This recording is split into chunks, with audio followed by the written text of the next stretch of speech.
You feel this nervousness on the phone there? Sir, I've been trying to make an urgent phone call up there. Well, I don't think it's something I want to do on an overseas phone. You gotta make some phone calls. Hang up the phone. Prank caller. Prank caller. Ladies and gentlemen, welcome once again to Packernet After Dark.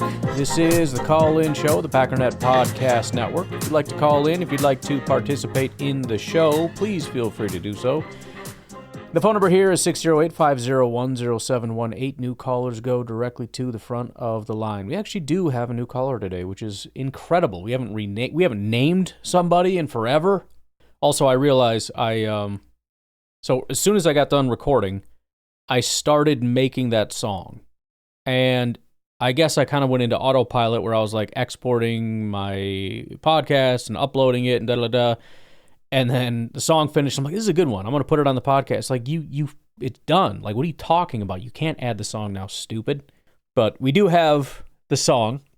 If you don't know, now you know. No, if you don't know what I'm talking about, Peter Thomas, who was a part of the Milwaukee Symphony Orchestra, called in and said, since we drafted John Williams, we should do a Star Wars-themed song for him, like an AI song, because John Williams is a very well-known composer. We went through that whole thing, his movies, it's ridiculous. And so I did that, and as long as I'm not a mega idiot, we're going to have that song at the end of this episode. But with that said, why don't we get to the new caller? Here we go. Hey, Ryan, this is Mike in Champaign, Illinois. First-time caller. Hey, just on Facebook, and I see that you have your AI search enabled. That's pretty cool. So that was pretty neat. Be honest, dude, I have no idea how that works. I logged in one day and it was like, do you want AI on here? And I'm like, yeah. I don't know what it does, but it's kind of my thing. So yeah, pretty much always the answer is yes. Just looking at the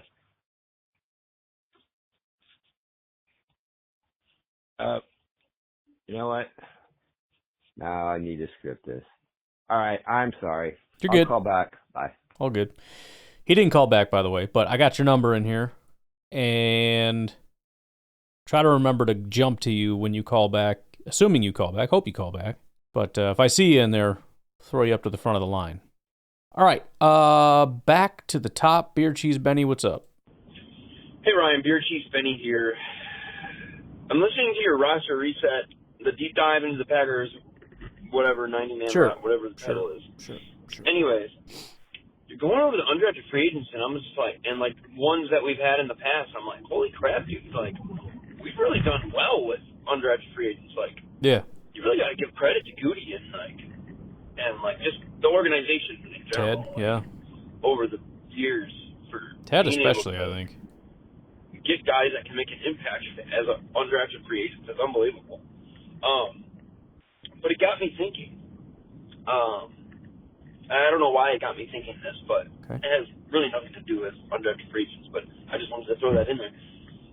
It really got me thinking, like, where does Tyron Hopper fit in all of this with what we've been doing? Yeah. You know, we got Cooper, we got Quay, we just got Simmons, and then, you draft Oliver, who I think, I don't know, they say he's linebacker, edge rusher, so, there's really no knowing, but,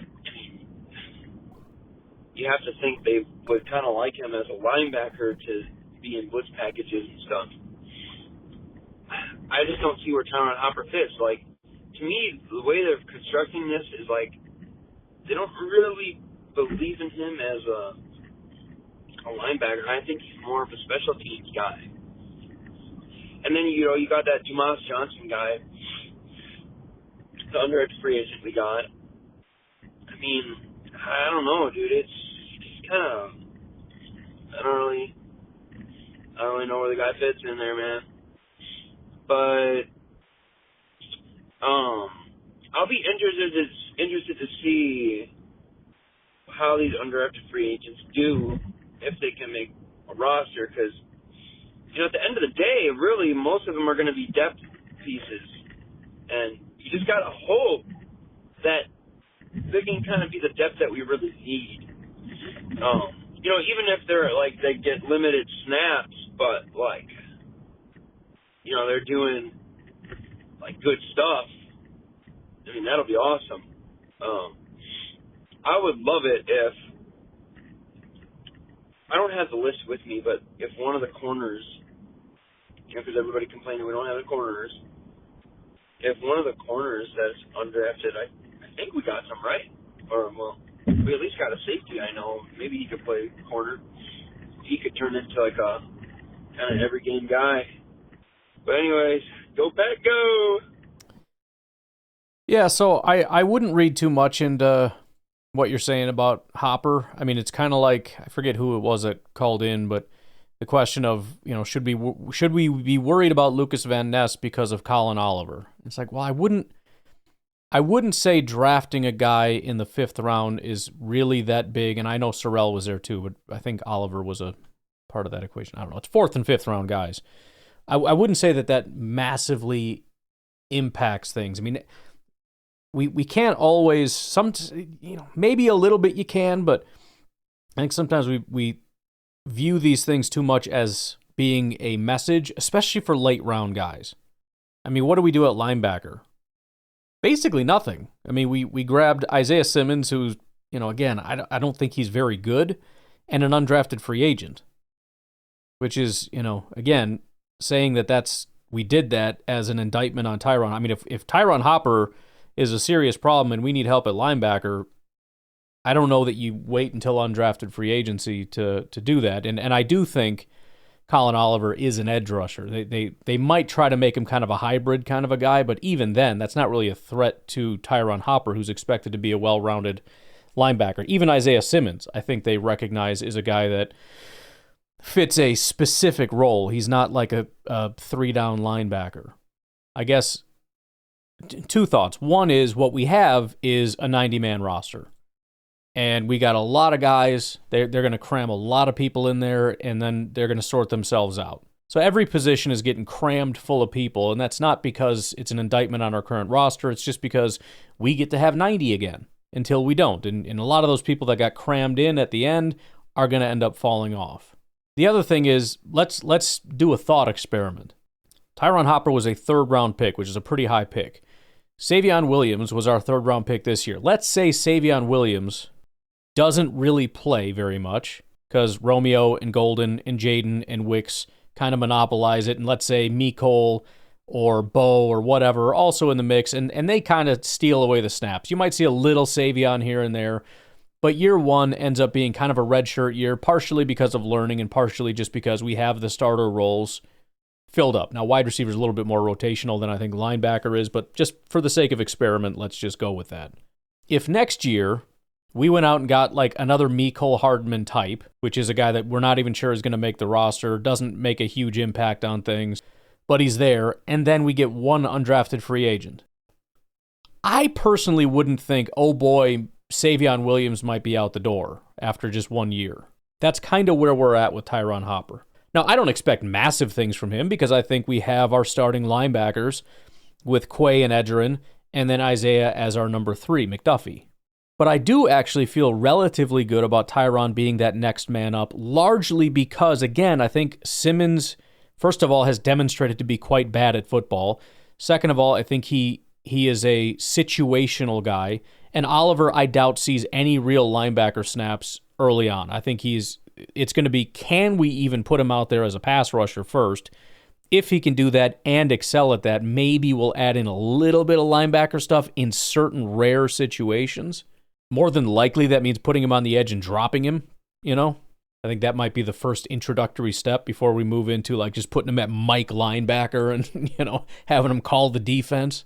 So, I mean, we got to see how these things shake out. Simmons might come in and tear some stuff up. Christian Welch might do something.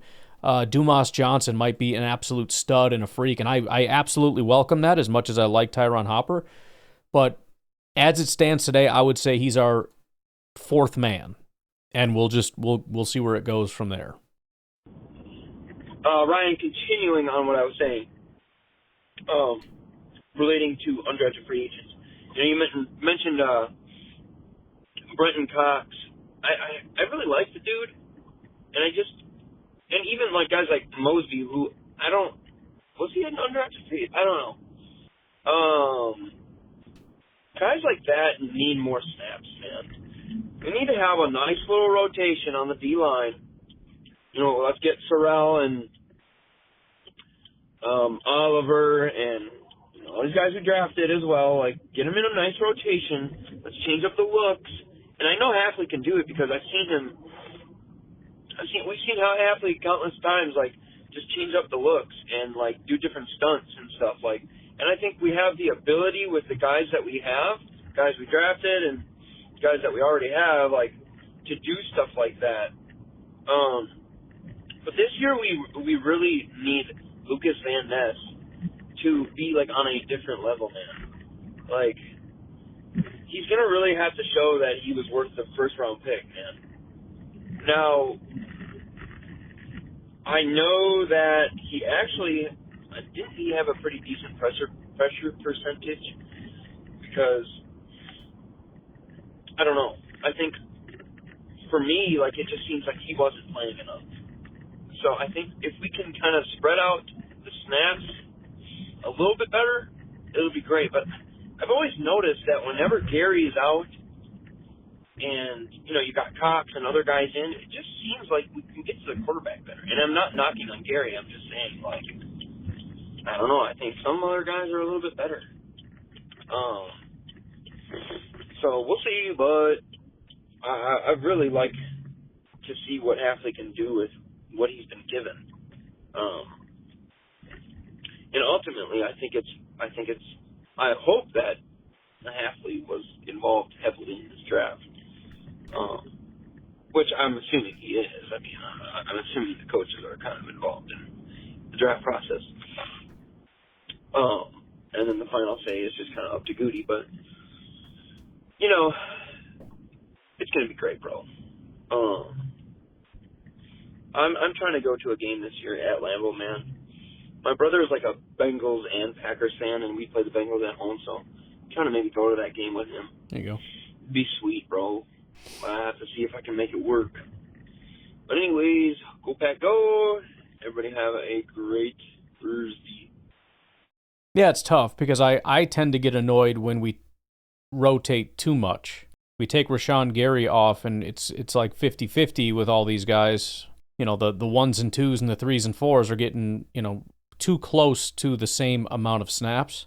However, you can understand a situation where guys like Cox and Mosby got no opportunities because, we had Preston and Kingsley, and so that was kind of your 1, 2, 3, 4. So I think there are times when you're going to end up having that. I don't think that most of the time you're going to want to do that. Like, let's try that undrafted free agent in a live game and just see if we happen to get lucky. But I think we did in this case. But yeah, I think more than anything, what I want is to have a 1 and a 2, Rashawn and Lucas Van Ness, that are playing at such a high level that I don't really even want Brenton Cox and Aaron Mosby out there, even though they're playing at a pretty decent level. That would be kind of ideal. So I was asking the robot ChatGPT about roster construction and how last year you had the Eagles peaking, right, where they had that tipping point where they had a lot of their roster construction all piling up, and they were able to have a few more players on there because they didn't have to dish out contracts. That's kind of what I asked it, but essentially I said, assuming 2020 Packers, you see a similar situation where you had the roster peak at that point, and then it kind of started to dip back, and then 22 was the reset. With all that built in, 2025, you're starting to see the next peak of roster construction where we're going to have to make a lot of roster decisions after. I asked them, where does their roster stack up against the Detroit Lions, assuming that we are peaking, our roster is peaking. You take all the available metrics going in, and they basically said our roster has a slight advantage over the Detroit Lions. obviously there is some bias put in by myself, assuming that our roster is peaking, but with everything it's provided, it says we have a slight advantage. So, sweet. A lot of work to explain all that, but you got to look at the Lions, right? There might be some, like if we play them early, we haven't got the schedule yet. If we play them early, they might be able to sneak a win off, but they have a whole new scheme, whole new system coming in, or potentially the same system run by two different people. But I would argue those people are not Ben Johnson and Aaron Glenn. The Green Bay Packers, you got Halfley, Benovich, LaFleur. Those guys, they have consistency, continuity. I remember going into 2020, and my cousin's a Vikings fan, and I was asking him, like, I don't understand why week one the Vikings are favored over the Packers. This is like a season where COVID's going on, and like, wouldn't you think continuity is the most important thing? And you know what? I learned that continuity is very important because we don't got to learn anything. These guys, they're all ready to go, and we have a lot of continuity this year. We have improvements in our weak spots. Positive Packer fan. I think we're going to win the division. I think we're going to represent the NFC. Go Pack, go. Certainly helps to hit the ground running, that's for sure. I think everybody, no matter what, starts to gel as the season goes on, but there's a big difference between a team that kind of just needs to get back into that old rhythm, you know, like if you're Rodgers and Jordy or Rodgers and Devontae, kind of getting back into a rhythm compared to, Jordan learning to get into a rhythm with Matthew Golden kind of a thing, you know? And so hopefully, yeah, we do have some pretty good continuity going on. I mean, we do have a shakeup on the offensive line, but, you know, we got Tucker, who's now been around a while, and Dobbs, assuming he's still here, Wicks, and then a lot of that defense is going to have certainly more continuity than what they had last year, so we'll see. I mean, I'm really hoping we don't see what we've seen since, 2022, which is really slow start, give up on the season by mid-season, and then, oh, look, we're really good at football now. And go through that bull crap. Would be nice to kind of just hit the ground with a little bit of momentum. All right, let's take a break. We got a whole bunch of Nico coming up. What? You have never seen Nacho Libre? No, I haven't seen it. I mean, don't know why. Wow, that's big when it came out. I will admit, I didn't really like it at first. It came out right after, like, Napoleon Dynamite. Stop it, Napoleon. Which I thought was stupid, but kind of stupid funny, right? And Napoleon and then all of a sudden there's this, they're just capitalizing on Napoleon Dynamite's weird, cheesy, you know. But it's like the Mexican version of Napoleon Dynamite. Okay. So I took my kids to see it because they're little and dumb. They loved it. Little and dumb. And I thought it was like, it was okay. You know, Jack Black, to me, is okay. Sometimes he's funny. Sometimes he's a little over the top. A little overacting and kind of dumb. He's kind of the, well, I don't even know if he's this generation anymore, although he was in the Minecraft movie, but let's just say this generation's Jim Carrey, who, as a kid, I loved Jim Carrey. As an adult, I think he's a freaking weirdo, and I think his acting is not impressive. It's just kind of like somebody that has severe attention deficit disorder and hyperactivity and just all kinds of other issues, you know? Like, I would hate to be a student in that person's class because they're just a freaking, not even like a funny class clown, just like disruptive and gets in trouble all the time and is constantly hyper and, you know, like, just, I don't know. It's a little much with the Jim Carrey. But Garrett from the Southern, he is exactly right. The more you watch it, the funnier it gets. Because, you know, my kids would watch it every once in a while, like, I didn't notice that. And over time, it's become kind of one of my favorite dumb, funny movies. And to where even like during COVID, when all we did was watch TV for a year, if it was ever on, well, we just watch it, you know. And it has kind of become like Tommy Boy. And let me just Tommy Boy's say so this. good. Don't say you haven't seen Tommy Boy. No. If you haven't, No. don't admit it publicly. No. Just go Such a watch good it. Check me later.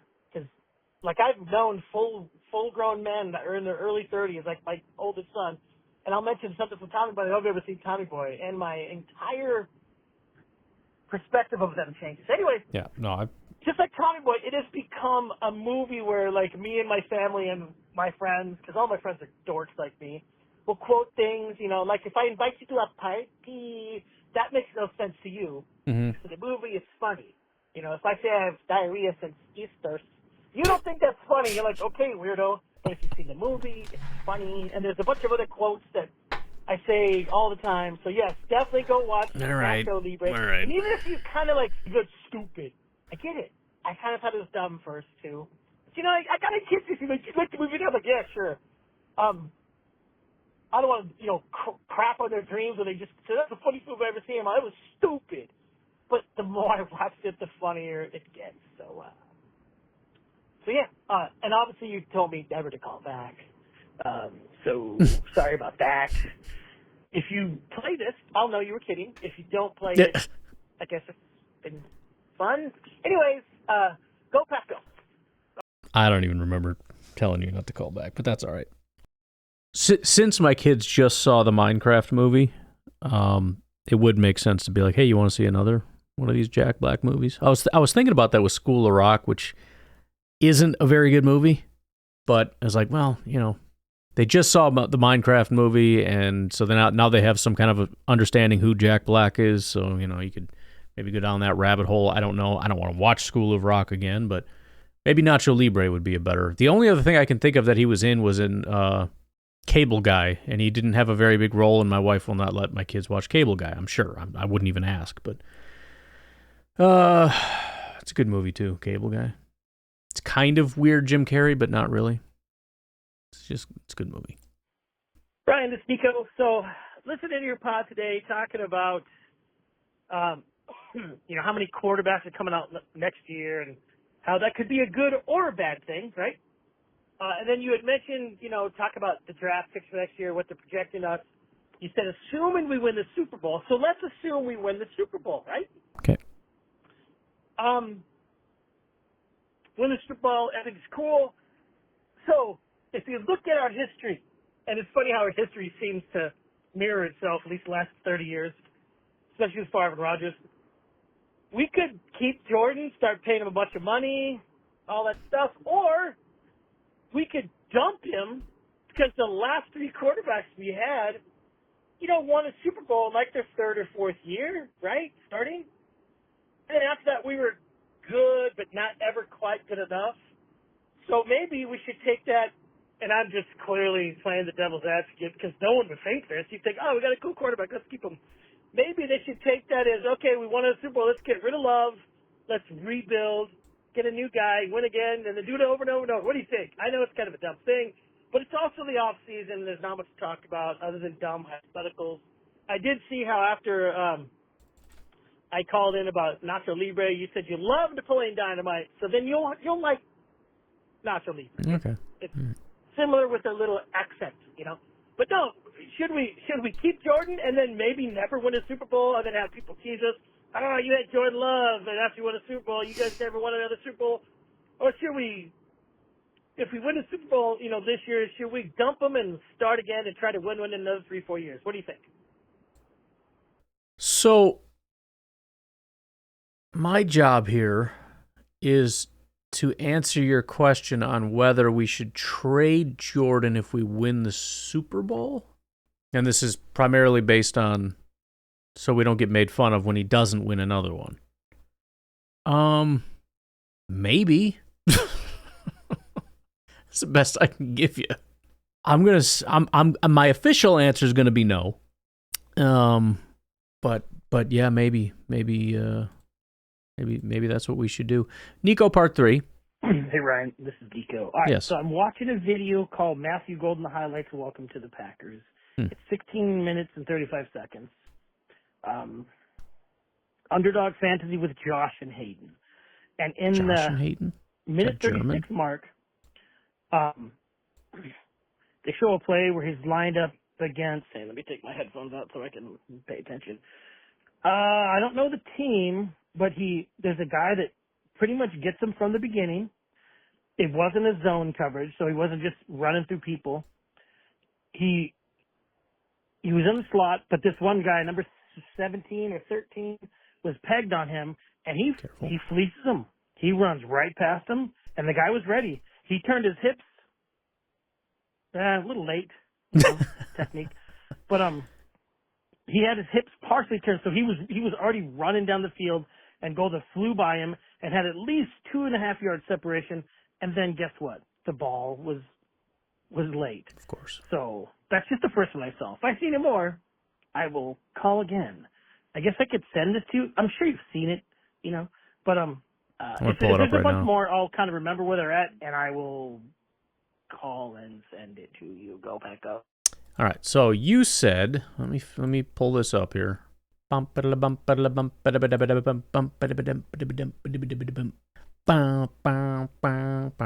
game are we talking about here? Oh, Matthew Golden highlights. Oh, there it is. Okay. I was very confused because I found one with, I think, the same name, and it was like 2 minutes long, and I'm like, I don't know what you're talking about. I think I might have seen this video, actually. I'm not sure. Yeah, it's kind of tough. I see what you're saying. The hard part is I think I would, to a large degree, credit that to Matthew Golden's route running ability. I know he didn't do much as far as like changing direction, but what he did was kind of lull the guy to sleep. You see the defender kind of slowly, it looked like he was ready to kind of jump something there, like he thought it was going to be a curl route, and Golden hit the gas, and it, like you said, it kind of took him a minute to readjust and be like, whoop, crap. And so again, I don't want to be too nitpicky, but once the defender was at full speed, did we see Golden there's not a lot of time, but once the defender got up to full speed, I don't want to say he caught up to him because the ball was underthrown. I also think it's tough because I think by the time the defender really hit full gear, I think the ball was basically in the air. So Golden kind of popped it in neutral and was just kind of running under the ball. So it's really tough to tell for sure in that play. It is funny too, because immediately after that clip, you got this guy saying this. His speed has felt different than like the Henry Ruggs types and the Jalen Waddle types, who, like, to me, like, I think their game speed is faster. Yeah. I think Matthew Golden, his change of direction, and to me, like, you can see that in the off coverage, the zone coverage that you're talking about. You can feel that, and I think that his route running is something that I'm getting pretty excited about. There's some great pylon routes in the red zone. You already talked about the in-breaking stuff. I see it on the out-breaking routes against off coverage. He averaged 17 yards per reception. So there are some reps where cover 4, just kind of splitting the safety into the deep corner and just absolutely going way down the field on some big post routes. You do see a lot of that. But I do think that you have a player that is also making some acrobatic catches, a couple one-handed grabs, some contortment as well. So it's not like the burner types like the Henry Ruggs where you're like, that is like the fastest wide receiver I've ever seen. It's a little bit different in terms of the athleticism here. So, and again, that's kind of what I'm feeling about Matthew Golden. Because again, even if you go back to that clip that you're talking about, do you think if I spent, I don't know, maybe an hour or so going through Romeo Dobbs' clips, I couldn't find something very similar to that, where he kind of like gets a step on a guy? I'm guessing I could find one or two for sure. So I'll give you half credit on that. So I texted you another time when he just zoomed past the dude who was covering him, man, period. I texted you like the timestamp if you want to watch it. I will say this. Oh, let me go find that one real quick, because I know you did, but I didn't watch it yet. All right, so the 908 thing, there's a couple. First of all, the defender is running down toward the line of scrimmage. So he's running the wrong direction at the snap. The other thing is, watch that defender and tell me he isn't jogging. For whatever reason, he's just waiting for that safety to take it. I don't think he's supposed to be necessarily playing man. I think he's kind of carrying him up the field. You can even see as the ball's in the air, he drifts away. He backs off, and he lets the safety handle it. I mean, you can watch Golden and say, look, he's separating from the guy. Watch the defender. That is the least amount of effort I've ever seen a defender put into a play. And even with that, I mean, it just... I don't know, man. I'm not, even if we assumed that guy was running full speed, the thing that I'm struggling with is I don't see I don't mean necessarily just separation in terms of there's a gap between the two players. I'm talking about like a growing distance between the two. And I'm watching a defender kind of strafe, almost sidestep at a 75% pace and is not really falling back at all. He just kind of maintains that gap and is like, come on, safety, come on over. And that's what I was saying about that last clip too, where it's like once they got up to speed, he wasn't running away from the person. It was just kind of like sustaining that level of distance. So if he catches them off guard and there's a gap, are they going to be able to close the gap? Maybe not necessarily. But that's different than pulling away, I guess, is kind of what I'm saying. What did I do here? Anyways, I think I got us about caught up here. I will say this. I still agree with you. He doesn't really look like he's going super fast. And I'm only just harping on this because it's off season, you know how it is. Yeah, no. But, and again, I'm not trying to harp on Golden here. I'm only talking about it because you guys keep calling in and talking about it. So I'm not trying to get on here and just be like, he's slow. I like him as a receiver, but I think we have to get past the fact that he is this blazing fast guy. I just don't think he is. I don't know how the 4.29 happened. I don't know what caused that. I don't think he has anywhere near Christian Watson's speed. I just don't think that he does. Maybe he does. I don't know, but I don't think he did it in college. He has shown the ability to run past people covering him man on man. And maybe he'll, I guess in this video they point out that he greatly improved in one off season from looking like he doesn't know what he's doing to being like the best receiver. So maybe he's going to be one of those improving players like on a second or third year is going to be amazing period. Why am I saying period? But I will say this, even though he doesn't look super fast, like he doesn't look Christian Watson looks like a freak when he's running man to man. Like no one can stay with him. Savion Williams looks like a freak when he's running. He doesn't look that fast, but I will say this, the dude definitely knows how to dice up zone coverage. Yeah. And I'll take that. He can run routes. He's got pretty good hands. And yeah, and there's more than one way to generate separation. And I think route running is probably a better way than just pure speed. It's why guys with great route running tend to be better receivers than guys with just flatline speed. And so I think he has good speed and has good speed through his routes, and I think that can materialize into generating that separation. Again, I don't know that I'm seeing him separate a ton with the speed, but he's still getting that separation because I think he knows how to vary his speeds and do all that kind of stuff, and he still has good enough speed. And so I think that combination can really help to make him a really solid wide receiver and get him open, which is what we really need. I just, as much as I desperately want to believe it, I just don't right now believe that he has the blazing speed, the play speed. You don't really. Sorry, I'm just sitting here on my balcony enjoying a lovely evening here in beautiful, the town that I live in, who I don't like to say anymore because people need to stop moving here. Anyways, hey, go Pack Go. It's that nice, huh? People are moving out there. They're all coming off from out west, right? I'm guessing. Getting people from like Washington and Oregon coming out. That's my guess. All right, let's take a break. We got one more Nico, a little bit of Randy. We'll see how far we get. We'll take a break. We'll be right back.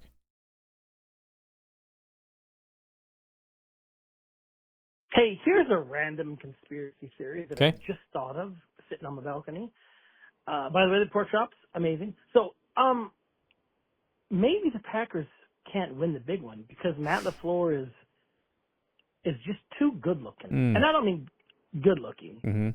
Obviously, he's a good looking dude, but his eyebrows are like waxed and perfect. His fade is just perfect. His beard is like Tony Stark in like season 1 and 2, and Iron Man's 1 and 2, just shaved perfect. Maybe he needs to scruff up a little. I know you don't like gain a little weight. Good-looking dudes, like Luke Van Ness. If he just got some face tattoos and shaved his head, he'd probably get like 12 sacks at least. But maybe LaFleur is just too crisp and clean looking, to be. Not that I'm not saying he's a bad coach, not at all. I'm just saying this is purely a conspiracy theory. That he's just too crisp. Like the dude clearly waxes his eyebrows. Yeah. Okay. It's not good. I don't know if Vince Lombardi is rolling over in his grave now. I just rolled over. I don't know what he's doing in my over stomach a little because you just maybe he needs to like get a little scruffy, Mhm. You know, let some salt and pepper grow out of his beard and let it be like 4 or 5 days old. Don't get that fade so crisp and clean on your head. Let it get all scruffy. Let the dudes think that, oh, he's going. Let the players think that, man, coach is going crazy little. I better shape up, because right now he's just so cute. I just want to. Every time I see a clip of Matt LaFleur, I was just watching him. He was being interviewed, I think, during the draft by the Pat McAfee guys. I just wanted to go squeeze his cheeks and just, you're so cute. He's just too cute. He's too perfect. He's too, like, I don't know the word This is just getting a little weird. I'm thinking of right now, but he's just too cleanly shaven to be like a tough coach, you know. So I don't know. It's the things that go in my head, Right. you know. That, to be honest, my wife says sometimes I say too much, and I tell her, you should hear the things that I don't say, because they are straight up. Like, I get fired and canceled, probably imprisoned. Yeah. But I can't help the thoughts that pop in my head, because that's just what happens. So, hey, go Pack Go. And, Matt, I know you're listening, because, you know, we know this. Matt, grow a little gruffy beard, right? Shape. You just let it get all gross looking. Don't fade your head so good. Just let it get all gross and fuzzy, and, you know, like you're just 2 or 3 clicks from going postal, you know. So, hey, go Pack Go. Should look like a guy that sleeps on his desk and, you know, wakes up and goes back to work. Just doesn't quite have the time to spend an hour in the bathroom, you know, or however long it takes. It's worth a shot, you know, if we start losing games and, you know, tighten it back up. But, you know, I'm willing to try anything at this point. I'm getting a little desperate. Hi, Ryan. This is Randy, Minnesota. What's up? I've been listening to your pod again. Sorry. Was kind of out of the pocket for a while, but really sounds like, from what I'm reading, Jair's going to be back. I'm really keeping my fingers crossed on this one. You know, by the time this plays, probably old news or news that he's gone, but everything I read is like he's coming back. My other thought was, I had never heard so much from John Eric Sullivan in my life as in these interviews with about these players.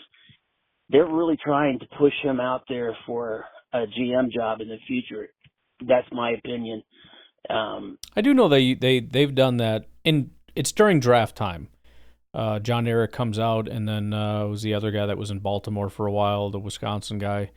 Those guys do that. The heads of scouting or whatever will come out and do a little bit of this, that, or the other. But yeah, they definitely are trying to give him his opportunities. I think he was pretty close this year. I think next year, I think we lose him. Yeah. And I think the Packers are trying to help him by getting him more noticed. Sure.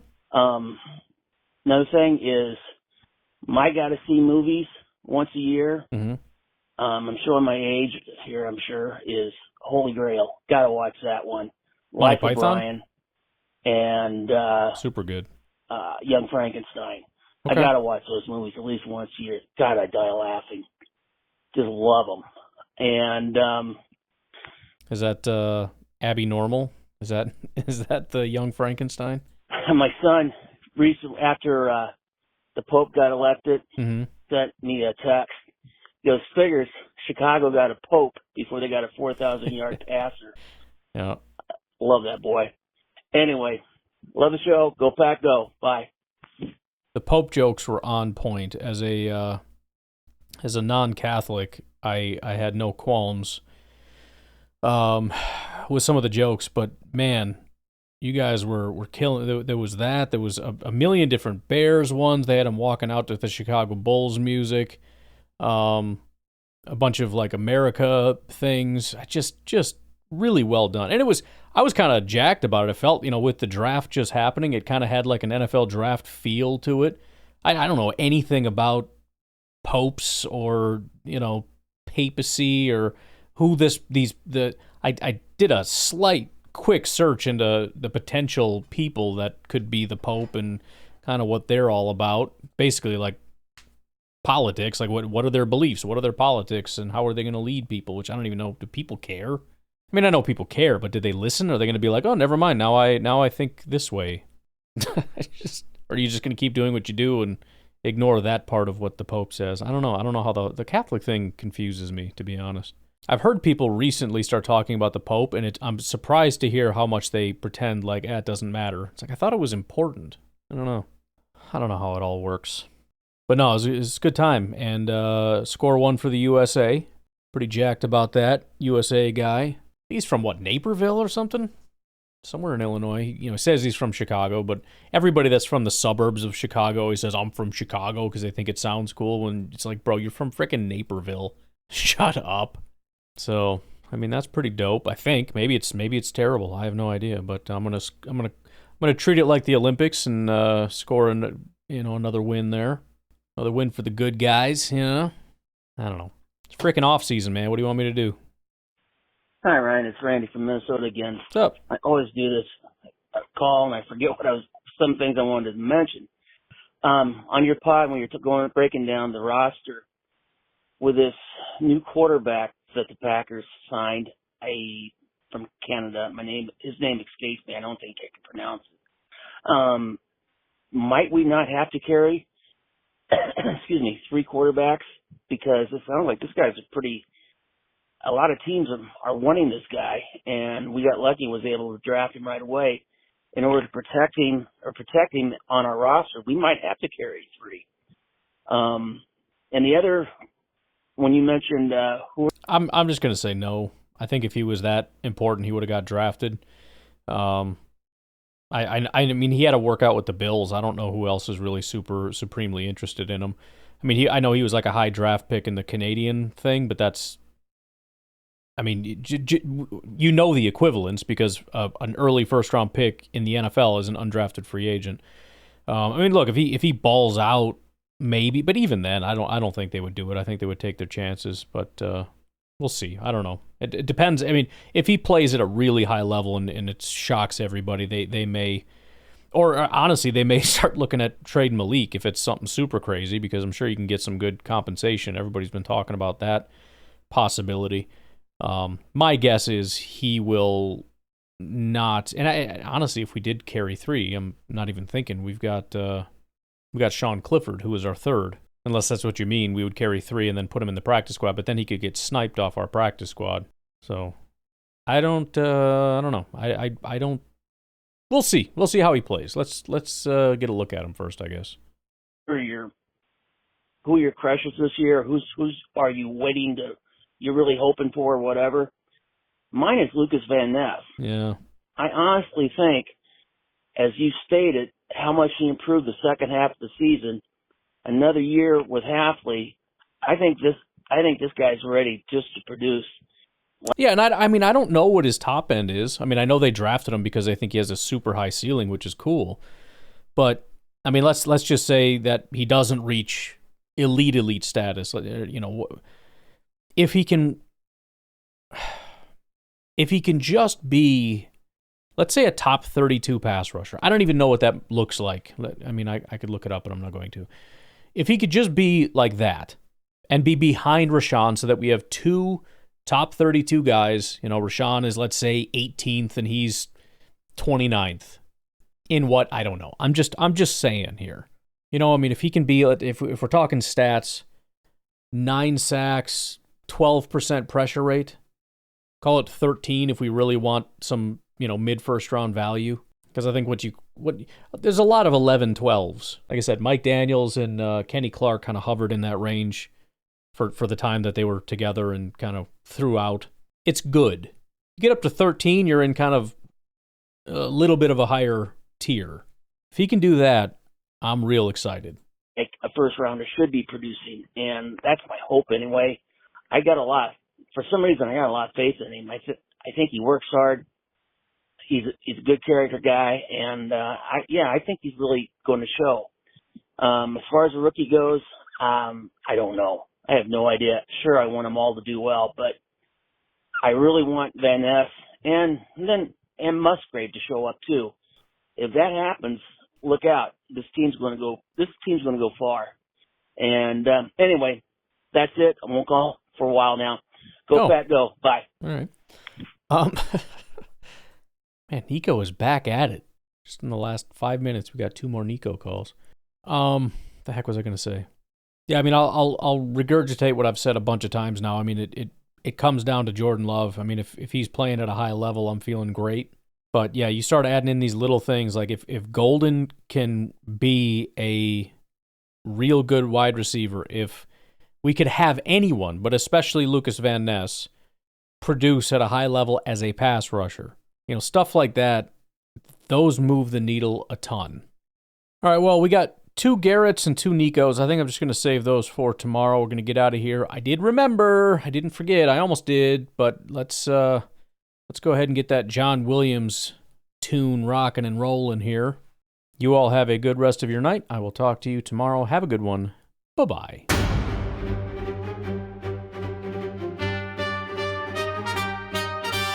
Green and gold, 7th round gold, aerospace mind with alignment soul, 250 deep, but first in heart, in a galaxy far away, a new legend starts.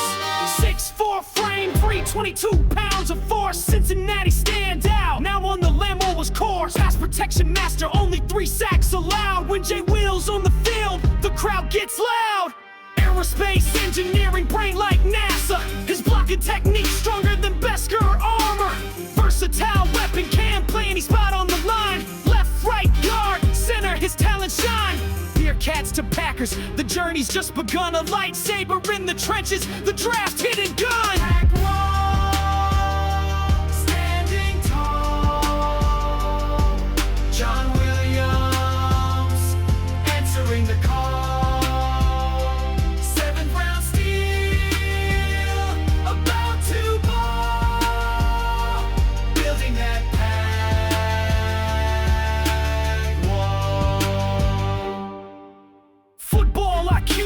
Charts, you can't teach that. Confidence on the field, opponents flat on their back. He'll play for a long time, that's what his coach said. While defensive linemen tremble filled with dread. 29 reps on the bench, that raw power. In the trenches every Sunday, making defenders cower. Loves to practice, always asking for more reps. His passion for the game puts him ahead of the rest. Switching sides like it's nothing, no fear in his game. From Bolingbrook to Titletown, they'll all know his name.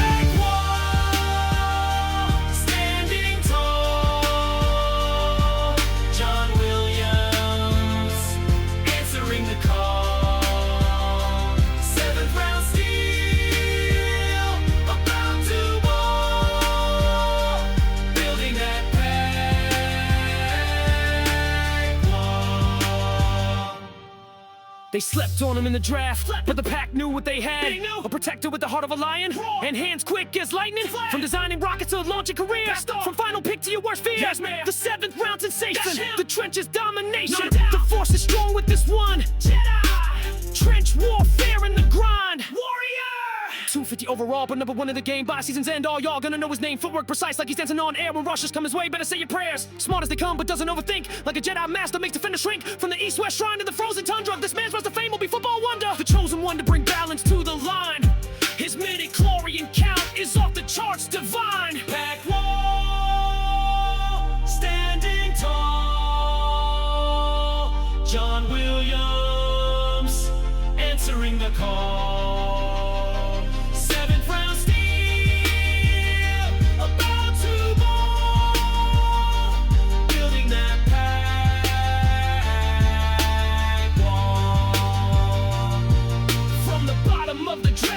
Top of the league, that's the John Williams story. Believe what you see. Green Bay struck gold at pick 250. The Pack wall rises, and that's no mystery.